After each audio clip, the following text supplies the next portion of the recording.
तो one India की team आ चुकी है मुंबई और जैसा कि आप जानते हैं कि इस महानगर ने अभी कुछ दिनों पहले लोकसभा चुनाव के लिए वोट दिया। कुल मिलाकर 6 सीटों पर एक सितारा जो यहाँ पर उभरा है राजनीतिक क्षितिज पर वो है उज्जवल निकम का।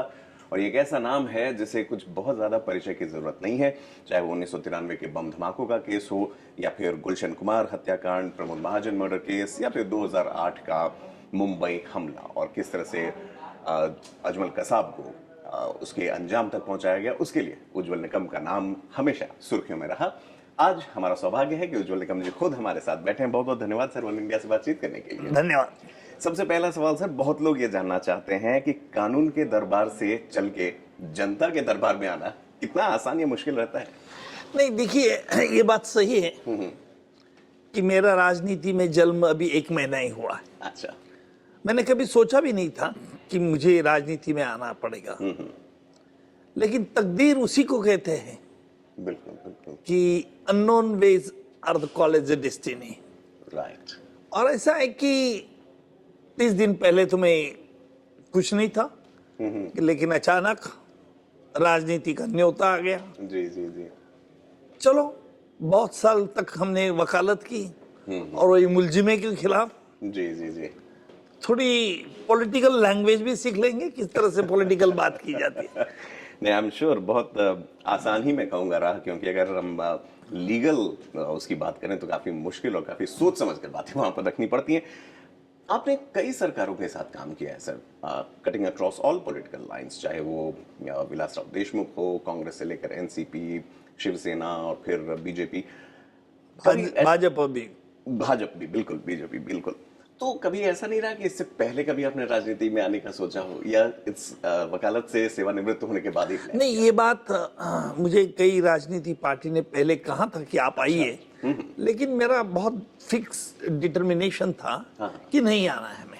अच्छा। हाँ, क्योंकि जो लोगों का मुझे प्यार मिलता था ये वकालत करते समय मुलजिमों के खिलाफ, बिल्कुल, और मेरी एक छवि बनी थी बिल्कुल बिल्कुल कि ये अभियुक्त के खिलाफ है, गुनहगार के खिलाफ है। और जो पब्लिक प्रोसिक्यूटर का जो परसेप्शन रहता था वो मैंने पूरा चेंज किया था।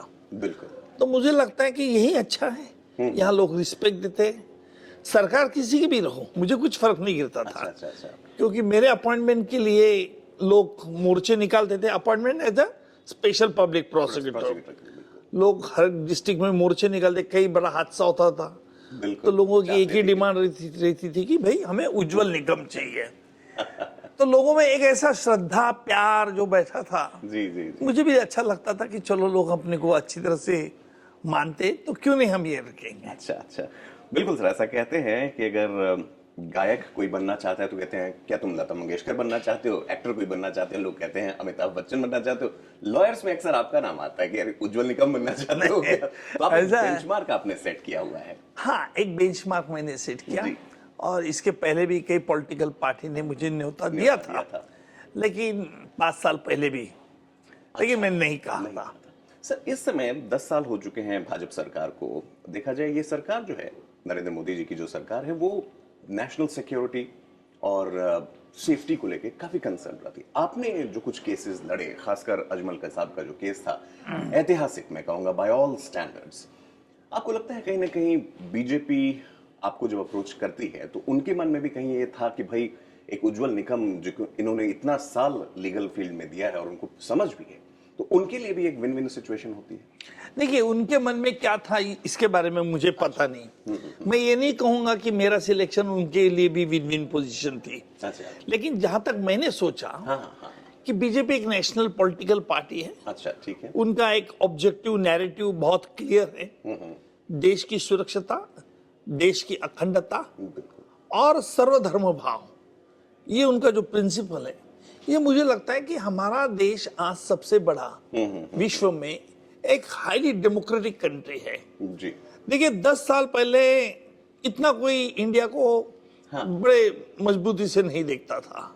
बदला है परसेप्शन तो बदला है। अच्छा। देखिए, आज फॉरेन में भी हमारे जब प्राइम मिनिस्टर जाते हैं, प्रधानमंत्री, तो हर कोई उसको रिस्पेक्ट देता है। देखिए, यूक्रेन और रशिया से भी हमने दोस्ती रखी है। बिल्कुल, ये अमेरिका को कुछ नहीं लगा। इतना ही नहीं तो कतार कोर्ट ने हमारे एक्स 8 नेवल ऑफिसर्स को फांसी की सजा दी थी, और वापस लेकिन प्रधानमंत्री जी ने हमारे राजनयना का इस्तेमाल करके वहां के किंग से हमारे 8 आदमी को वहां से लेके आए, क्योंकि उनके खिलाफ सबूत ही नहीं थे। लेकिन यहां तक प्रधानमंत्री ने हमारे देश की वकालत की। जी, तो मुझे लगता है कि देश की सुरक्षिता, देश के नागरिकों का एक मैसेज जाना जी। और विकसित भारत हाँ। जो है कि भारत एक विकसित करना है, मेड इन इंडिया करना है, इस तरह से संकल्प से मैं काफी बीजेपी के मैनिफेस्टो से भी खुश था। खुश हैं। चलिए, और इसलिए आपने फैसला लिया कि of all the political parties BJP ji. Sir, हम लोग यहाँ पर अभी मुंबई में बैठे हैं, महाराष्ट्र की राजधानी है, business capital of the country also कहते हैं। आपको लगता है कि जो परिदृश्य मुंबई में, दिल्ली में हमें देखने को मिलता है, उससे कहीं हट के जो भारत गांवों में रहता है, उसके लिए भी क्या भाजपा सरकार, अब जो आपकी पार्टी जिससे आप चुनाव लड़ रहे हैं, वो इक्वली उतना ही काम कर रही है? बिल्कुल, मुझे तो लगता है। देखो, मैं तो मुंबई का रहने वाला वैसा नहीं। अच्छा। मैं तो 450 किलोमीटर जलगांव से। और मेरी खेती जो एक छोटा स्मॉल विलेज है। तो जहां तक मैंने आज ये इलेक्शन के वास्ते मैं पूरा बम्बई में घूमा, और मुझे बम्बई के 2 रूप दिखाई पड़े। ठीक है। एक बहुत अमीर है बम्बई, और एकदम गरीबी में मुंबई। गैप बहुत बड़ा है। बहुत गैप बड़ा है। मैंने कभी सोचा ही नहीं था कि मुंबई के हटमेंट एरिया इतनी उनकी स्थिति कंगाल होगी, इसकी किस अवस्था में रहते। दुख मुझे इस बात को हुआ कि हमारे छोटे विलेजेस में भी इतना दुख नहीं है जहां तक मुंबई के उस एरिया में। तो मुझे लगता है कि बीजेपी पार्टी ये जरूर सोचती है, और हमारा विकसित देश कैसा करना है, आम आदमी के लिए क्या मेडिकल फैसिलिटीज होना चाहिए। जी, जी। तो मुझे लगता है कि बीजेपी ने एक अच्छा नैरेटिव भी सेट कर लिया है। ठीक। जलगांवचा मुलगा, अगर मेरी मराठी सही अगर मैं बोल रहा हूँ तो सर, आपको लगता है कि अब गांवों को छोड़कर शहरों में आने की जरूरत है और भी युवाओं को, या फिर अपने जहां वो हैं उनके लिए उतनी सहूलियत पहुंच रही है जितना कि शहरी बच्चों और युवाओं को मिल रही है? नहीं, देखो, अभी खेती जो लोग करते हैं जी। अगर वो सब खेती छोड़ देंगे और शहर में आएंगे तो कैसा होगा? खाना कैसे खाएंगे? खाना कैसे खाएंगे? फिर हमें तो इंपोर्ट करना पड़ेगा ग्रेन। लेकिन सरकार की ये जिम्मेदारी बनती है कि जो गांवों में लोग रहते हैं उनके लिए भी शहरों जैसी हर सुविधा उपलब्ध हो। ये मुझे लगता है कि ये होना चाहिए, शायद यही और सबसे बड़ी अचीवमेंट है। ये सबसे बड़ी अचीवमेंट आज बीजेपी कर रही है। फार्मर्स के लिए भी कुछ तो भी अच्छे अच्छे स्कीम्स लेके आ रही है, ताकि फार्मर्स के लिए भी एक अच्छा तरह से एक अलग डायमेंशन से देखा जाए। बिल्कुल। अभी हमने एक रिपोर्ट भी पढ़ी थी जहां पर हमें बताया गया और हमने देखा उसमें कि महाराष्ट्र ही एक ऐसा राज्य है जहां के सारे गांव, वहां पर इलेक्ट्रिसिटी पहुंच चुकी है। ये 100% इलेक्ट्रिफिकेशन का जो एक बेंचमार्क है। निकम साहब, देखिए, चुनावी समय है, काफी बार बहुत सारी चीजें कहते हैं कि पास्ट भी हॉन्ट करने के लिए आता है। ऑपोजिशन ने आपके चुनाव में दावेदारी के साथ ही कुछ बातें उठाई। हेमंत करकरे जी की शहादत पर कुछ छीटाकशी की गई। कितना सही आपको लगता है, अगर आप लीगल एंगल से मैं कहता हूं, कितना रिस्की और कितना जस्टिफाइड था? नहीं, मैं कभी सोच भी नहीं सकता था कि मेरे राजनीति में कैंडिडेट डिक्लेयर होने के बाद जी, इस तरह से विपक्ष की तरफ से आरोप लगाए जाएंगे। ठीक है, पॉलिटिक्स में आरोप लगना बिल्कुल संभव है, लेकिन आपने ये नहीं देखा विपक्ष ने कि जिस आरोप आप लगा रहे उस आरोप की पाकिस्तान क्या करेगा, हमारा शत्रु राष्ट्र क्या करेगा। We are walking into the trap. Yes, absolutely, मुझे उस बात की चिंता है, और इसीलिए मैं इतना पहले हमने तो गंभीरता से नहीं लिया। जिस दिन ये आरोप लगाया गया कि उज्जवल निकम ने करकरे के बारे में कुछ बात छुपाई, उज्जवल निकम देशद्रोही है, यहां तक वो कह गया विपक्ष का नेता।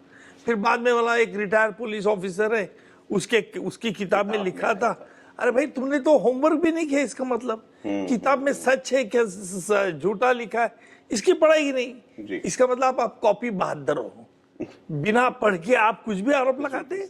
ठीक है, जिसके बारे में अजमल कसाब ने खुद इकबाली बयान दिया है जी, जिसके बारे में हमने 2 चश्मदीद गवाह एग्जामिन किए, और पाकिस्तान ने भी एक्सेप्ट किया है, पाकिस्तान का जुडिशियल कमीशन 2 दफे बम्बई आके गया। जी जी फिर आपने ये उनको सवाल नहीं किया। देखिए, मुझे दुख इस बात का हुआ कि इस तरह से बेबुनियाद झूठे आरोप लगाकर आपने देश की प्रतिष्ठा और हमारे जिन पुलिस ऑफिसर ने शहादत दी उनकी आपने तौहीन की है। बिल्कुल, इसकी जितनी निंदा की जाए मैं कहूंगा उतना कम है। I might be sticking my neck out but that's the case. चलिए सर, मुंबई की राजनीति पर आते हैं, महाराष्ट्र की राजनीति पर आते हैं। 2 पॉलिटिकल पार्टीज, एनसीपी और शिवसेना, इनको 2 धड़ों में ये बंट गए, जिस किसी भी कारण से बटे। ऑपोजिशन का ये कहना है कि भाजपा ने अपना पावर, अपना रसूख इस्तेमाल करते हुए ऐसा किया और इसकी वजह से जो है लोग वोटर टर्नआउट भी कम हो रहा है, लोगों में थोड़ी कंफ्यूजन है, थोड़ा अनिश्चितता है। आपको लगता है ये फैक्टर महाराष्ट्र में असर कर रहा है? नहीं, बिल्कुल नहीं। अच्छा, देखिए, एनसीपी में 2 गुट थे, ठीक है। शिवसेना में भी 2 गुट हो गए थे। पहले से गुट चल रहे थे, डिफरेंस ऑफ ओपिनियन चल रहा था। अभी पॉलिटिक्स में देखिए, पॉलिटिक्स कोई इतना फेयर गेम तो रहता ही नहीं। अगर ये 2 गुट चल रहे, अगर एक गुट कोई भाजपा की तरफ आ जाता है तो उसमें दुखी होने की हमें भी जरूरत नहीं है, हम वेलकम करेंगे उनका।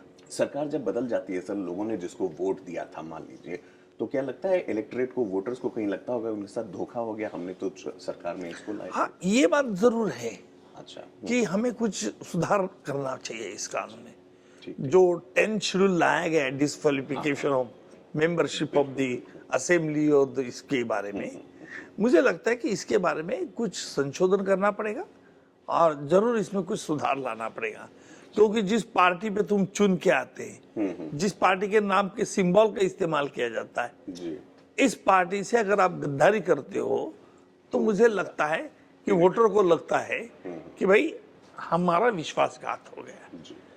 अभी इसमें क्या बारे में अभी तो डिबेट होगा इसके बारे में। आपके जैसे लीगल ईगल्स जब आएंगे तो उस पर जरूर लोगों को उम्मीद भी रहेगी। मैं बताऊं आपको एक सवाल सर, अभी फिर से अगर मैं ऑपोजिशन के ही मुद्दे पर आपको लेके आता हूं, मैं जानता हूं कि काफी बातें उठ रही हैं इलेक्टोरल बॉन्ड को लेकर। बातें उठी कि भाई इलेक्शन कमीशन जो है, they are not releasing the data of the number of voters in a particular constituency। Supreme court ने उस पर कहा, उनसे जवाब तलब किया है। इन सब को लेकर बीजेपी कहीं ना कहीं कटघरे में नजर आती है। आपको लगता है कि सरकार को इसमें डिफेंस करना चाहिए या इसके लिए भी कुछ लीगल उपाय हैं? या देखिए, ये इशू तो सुप्रीम कोर्ट में भी हुआ था। सुप्रीम कोर्ट ने कहा कि ये जरूरी नहीं है इलेक्शन कमीशन को कि तुरंत कौन सी यहाँ कहाँ वोट मिले ये देना जरूरी नहीं। इमीडिएट डेटा आप डेटा नहीं दे सकते। कल ही सुप्रीम कोर्ट उन्होंने कहा कि भाई हैंड्स ऑफ, हम नहीं इस पे कुछ करेंगे। अभी इलेक्टोरल बॉन्ड्स के बारे में तो सभी पॉलिटिकल पार्टीज ने लिए, तो मुझे लगता है कि किसी ने, कौन से पार्टी ने किसके ऊपर आरोप करना है। देखिए यहाँ पर यही उठाते हैं बात सर कि वो जो नंबर ऑफ, चाहे अमाउंट की बात करें या जिन्होंने डोनर्स हैं, उस पर ऑपोजिशन सिंपली, आपको भी मालूम है, ये कह रहा है कि भाई सीबीआई ईडी का दबाव देके आप उनसे पैसे ले लेते थे। ये बात बार बार सामने आती जा रही है, misuse of offices, central office. इसको आप तो खुद काफी समय से उनसे डील करते रहे, ये पॉसिबल होता है लीगली? मुझे लगता नहीं, मुझे लगता है ये पॉसिबल नहीं होता है। अच्छा। क्योंकि आज भी हमारी जुडिशरी इंडिपेंडेंट है, आज भी हमारी जुडिशरी इम्पार्शल है। और कोई इसके बारे में कोई दबाव डालता है तो सुप्रीम कोर्ट में कोई भी पिटीशन दर्ज कर सकता है और he can prove it on the basis of the certain evidence. आज तक किसी ने किया नहीं। लेकिन अगर गलत बात आप 100 बार कहेंगे, वो गोबेल्स का प्रोपेगेंडा है जो लोगों को सच लगने लगती है। तो विपक्ष की ये जो हथकंडियां विपक्ष अवलंबता है, मुझे लगता है उसमें कोई फोर्स नहीं है। अच्छा, चलिए सर, एक सरकार की सख्ती और सरकार की नरमी पर एक सवाल मेरे मन में आया, आपसे मैं जानना चाहूंगा। 2008 की जो घटना थी, जितनी भी उसकी निंदा की जाए कम है, it was a dastardly attack on India. अगर उस समय बीजेपी सरकार होती, अगर भगवान न चाहे ऐसी घटना होती उस समय, आपको लगता है कि रिस्पॉन्स भारत का कुछ और हो सकता था बजाय इसके कि यूपीए सरकार जब थी तो क्या ढुलमुल था या जो सही हुआ जो हुआ? देखिए, आपने ये सही सवाल किया। एक इंडिपेंडेंट स्टूडेंट ऑफ लॉ मैं कहूंगा, राइट, कि अगर उस वक्त कौन सी भी सरकार रही थी तो वॉर उस टाइम नहीं होता था। ठीक है, 2008 की अगर हम बात करें, कोई भी सरकार हो, अभी पुलवामा के अटैक के बाद जी हाँ, 2014 में जो हमने सर्जिकल स्ट्राइक किया जी, वो पाकिस्तान में घुसकर किया, बिल्कुल बिल्कुल लेकिन उसके लिए हमने स्पेसिफिक स्पॉट ही नहीं सिलेक्ट किए थे। और जहां तक मेरा शक है, मुझे मालूमात नहीं है जी जी कि इसके बारे में हमने पूरा दुनिया को पहले ही अवगत कर दिया था कि हम न टेरर से बात करेंगे, न करने देंगे, घुस के मारेंगे। तो हमने स्पेसिफिक टारगेट ही सिलेक्ट किए थे। जी जी जी इसलिए पाकिस्तान ने भी कभी कहा नहीं कि हम पर आक्रमण किया गया भारत जी, ने। जी, जी। ना अमेरिका ने कहा, ना रूस ने कहा, ना चाइना ने कहा। ये बड़ी उपलब्धि हमारी है, हमारी डिप्लोमेटिक पॉलिसी उस बात की है। अगर आप 2008 के टाइम में अगर डायरेक्ट अटैक कर देते थे तो मुझे लगता था कि वो एग्रेसिव एक्शन हो जाती थी इंडिया की तरफ से इंडिया की बड़ी तरफ से, country एग्रेसिव है। बल्कि एक्शन, जी। क्योंकि उस वक्त ये प्रूव नहीं था कि कौन है उसके पीछे। कौन है इसके पीछे, क्योंकि हमारे देश में ऐसा चल रहा था कि ये गैंगस्टर है, क्या क्या है, क्या कौन है। इसके सबूत तो बाद में मिले हमें, बिल्कुल बिल्कुल बिल्कुल और जितना वक्त लग गया तो वो तो मुश्किल था। बिल्कुल बिल्कुल एक क्रिटिकल टाइम जरूर था उस समय ये फैसला लेने का। चलिए हम ये बात मानते हैं। आपको लगता है कि मुंबई अटैक के केस को जो आपने हैंडल किया वो भी एक बड़ा कारण रहा होगा भाजपा का आपके पास आना और कहना कि देखिए, भाजपा ने मुझे क्यों दिया इसके बारे में मुझे कुछ कहा है वैसे। हाँ, मुझे कुछ पता नहीं। जी पर जहां तक मुझे लगता है कि आज तक जो मैंने काम किया है ये पूरे महाराष्ट्र को मालूम है, देश को भी मालूम है। और मैंने एक ही साइड ली है, वो हमेशा गुनहगार के खिलाफ लड़ना। जी आज तक मैंने मेरा रिकॉर्ड में, जब से वकालत कर रहा हूँ 40-50 साल से, मैंने कभी भी अभियुक्त के तरफ से लड़ा नहीं है। अच्छा I never defended any criminal, I only prosecuted criminals. criminals। दूसरी बात है कि मैं कोई गवर्नमेंट के एम्प्लॉयमेंट में नहीं हूँ। अच्छा अच्छा हाँ, मेरा स्पेशल असाइनमेंट कॉन्ट्रैक्ट बेसिस पर रहता, स्पेशल पब्लिक प्रोसिक्यूटर। तीसरी बात है, सरकार किसी का भी हो, मुझे कोई फर्क नहीं गिरता था। संजय दत्त के टाइम में ऊपर कांग्रेस थी, नीचे कांग्रेस थी, बिल्कुल हाँ शिवसेना वाले बाला साहब ठाकरे भी थे यहाँ। तो फिर मुझे किससे फर्क नहीं गिरता था, क्योंकि मुझे मालूम था। हाँ, ये बात जरूर है, मैं ये बात कभी राज बताता नहीं हाँ कि क्या किसी ने कोई प्रेशर डाला, ये डाला, वो डाला, नहीं बताता। अच्छा क्योंकि उससे मुझे अननेसेसरी सिंपैथी मेरे बारे में क्रिएट नहीं करना है। और हर कोई व्यक्ति को ईगो रहता है, ऑर्डर रहता है, तो मुझे उसको मैं ठेस नहीं पहुंचना चाहता। अगर मैं ये बात कह दूंगा आपके सामने, अरे भाई उस वक्त तो इसने ये किया, उसने एक दिन की न्यूज हो जाएंगी आपकी, बिल्कुल एक दिन ब्रेकिंग न्यूज चलेगी, फिर दूसरे दिन क्या होगा। आज हाँ, इसलिए मैंने कहा, जब ये 2000 मेरी उम्मीदवारी जाहिर होने के बाद, जी जी जब एक कांग्रेस के विपक्ष नेता ने कह दिया, अरे भाई मेरे पास तो आपके सरकार में भी मैंने काम किया, मेरे पास तो बहुत एक्सप्लोजिव मटेरियल है, लेकिन मैं खोलूंगा नहीं, क्योंकि उससे मुझे देश की सुरक्षितता और हमारे देश की अखंडता के बारे में सोचना है। वाह, काफी अच्छा आपसे जो ये इंटरप्रिटेशन है कि पॉलिटिक्स में भी दोस्त होते हैं, सब दुश्मन नहीं होते हैं, and there is always a decorum an ethic that is Lakshman Rekha नहीं क्रॉस करना है। लक्ष्मण रेखा नहीं। बहुत मुझे चीजें मालूम है। बहुत बढ़िया। निकम साहब, बहुत जल्दी एक रैपिड फायर राउंड होता है, अक्सर आपने देखा होगा। आइए आपसे जानते हैं, if I have to ask you, अभी करंट स्टेटस आपका क्या है, लॉयर और पॉलिटिशियन? आपके साथ में बिल्कुल simple gentleman, not a political leader. मैंने कुछ ऐसी बातें कही जो पॉलिटिशियन ने नहीं कहना चाहिए, बिल्कुल बिल्कुल, फिर भी मैंने कह दिया। चलिए ठीक है। आप न्यूज कैसे कंज्यूम करते हैं? अखबार से, प्रिंट से, मोबाइल फोन पर कैसे देखते हैं न्यूज? नहीं, मैं तो अखबार एंड टीवी न्यूज ज्यादा देखते हैं। चलिए, सोशल मीडिया में कम देखता हूँ ऐसा। चलिए, डिजिटल के न्यूज चैनल्स जैसे हम लोग हैं, वन इंडिया है, उनके लिए थोड़ा और लगता है मेहनत करने की जरूरत है, ताकि निकम साहब की नजर उस पर पड़े। कई केसेस आपने हैंडल किए हैं, सबसे मुश्किल अगर मैं कहूं, हालांकि उसके बेंचमार्क अलग अलग हो सकते हैं, कौन सा आपको सबसे मुश्किल केस लगा? देखिए, मैंने कई संगीन मामले चलाए, टेररिज्म के खिलाफ चलाए, टेररिज्म के खिलाफ चलाए, rape on young girls, then dacoity with gang rape, और बहुत सारे चले। लेकिन जहां तक एक मैंने ट्रायल चलाई थी कोल्हापुर में, छोटे छोटे 4 साल के अंदर के बच्चों को 3 लेडीज ने मार डाला था। In all 12 small children they kidnap and they kill, और चोरी करते थे, और they used to those boys as a shield if they have been caught red handed.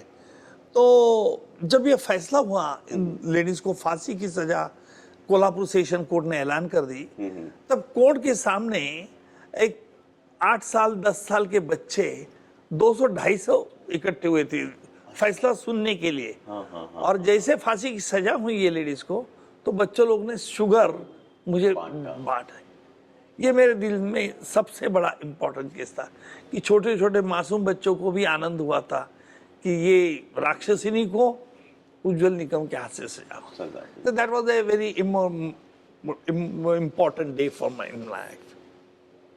मुझे भी सिहरन हुई इस बात को जानकर और सुनने के बाद। सर, अगर आप लॉयर नहीं होते तो क्या होते? लॉयर नहीं होता तो मैं डॉक्टर बनता था। अच्छा। क्योंकि माँ की पिताजी भी इच्छा, आपके लेकिन लॉयर थे? हाँ, इसलिए पिताजी की इच्छा थी, इसलिए मैंने अच्छा, और माँ की इच्छा डॉक्टर बनने की थी क्या? हाँ, क्योंकि उस जमाने में 1976 में, 1973 अच्छा। I passed out BSc 1973 first class, law 76 में। तो साइंस साइड का विद्यार्थी, मेडिकल तो 2% से चली गई, और लॉयर नहीं बनना चाहता था क्योंकि उस वक्त हमारे जमाने में मैरिज मार्केट में वकीलों का भाव बहुत कम था। तो इसलिए मैं वकील नहीं बनना। अब भाव ज्यादा है, आपकी वजह से होगा? नहीं, मेरी वजह से नहीं। पत्रकारों के बारे में अक्सर अभी भी कहते हैं भाव नीचे ही है मैरिज मार्केट में। चलिए, अगर उज्जवल निकम किसी को बनना हो, जो प्रोस्पेक्टिव लॉयर्स हमें देख रहे हैं, जो यंग लॉयर्स हमें देख रहे हैं, आपको सुनना चाहते हैं, ऐसी क्या एक खास चीज आप बोलेंगे जो क्वालिटी उनमें होनी चाहिए, irrespective of the big case that they have? नहीं, एक तो कॉन्फिडेंस, सेल्फ कॉन्फिडेंस चाहिए, एंड प्रामाणिकता दूसरी बात, ये बड़ी इंपॉर्टेंट चीज है कि हमने खुद से भी प्रामाणिक रहना चाहिए। क्योंकि खुद से अगर आप प्रामाणिक डिसऑनेस्ट रहेंगे तो मुझे, अगर इसका मतलब ये है कि अगर हमसे गलती होती है तो हमने महसूस करना चाहिए कि हाँ, मेरे से ये गलती हो गई। कई लोग गलती करते लेकिन उनसे ये मालूम नहीं रहता कि अपने से गलती हुई। They try to defend mistake. Mistakes are always to be rectified and not to be ratified. तो ये बहुत बड़ी इंपॉर्टेंट चीज है। हाँ, तो कई लोग ऐसे हैं कि मिस्टेक हो जाती है, मन में मालूम होता है, लेकिन कबूल नहीं करते।